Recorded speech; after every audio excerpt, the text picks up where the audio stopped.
Good evening. Tonight I want to discuss with you L1s and L2s.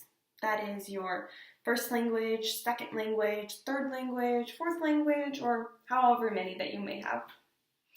Cool. So Carl uploaded a video about himself, and I already went ahead and left a comment there. And then I started thinking that I would upload a video about my perspective and what my language learning experience looked like growing up.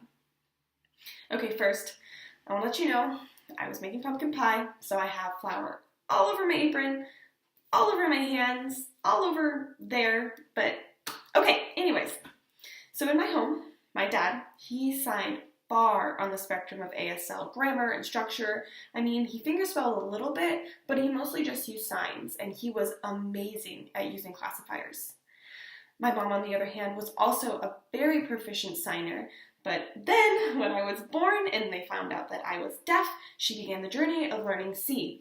So she would figure out the word order of C and, those affixes and how those play into C, and she began practicing all the time until she was fluent in C.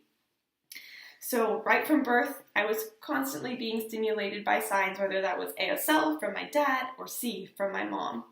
In preschool, I started a total communication program which used C, which was no problem for me because by the time I was 3 years old, I was already skilled at using C. I learned how to sign by watching my mom sign one way, my dad sign another way, and observing a totally different way of signing at school.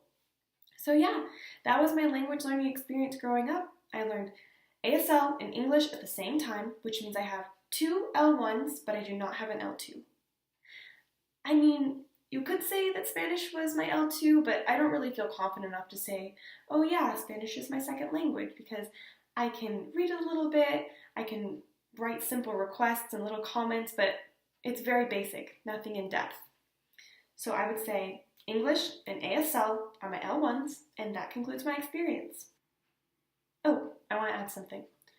So I went to school with hearing peers, grew up signing C, my interpreter used C and all that, but when I was 12, I started going to a deaf school, CSD in Fremont, and they used ASL, and so I found myself more and more using ASL as well. I am constantly changing the way that I communicate with the world, whether that is through signing, lip reading, English word order, or somewhere in between. It all really just depends on who my audience is. So, yeah.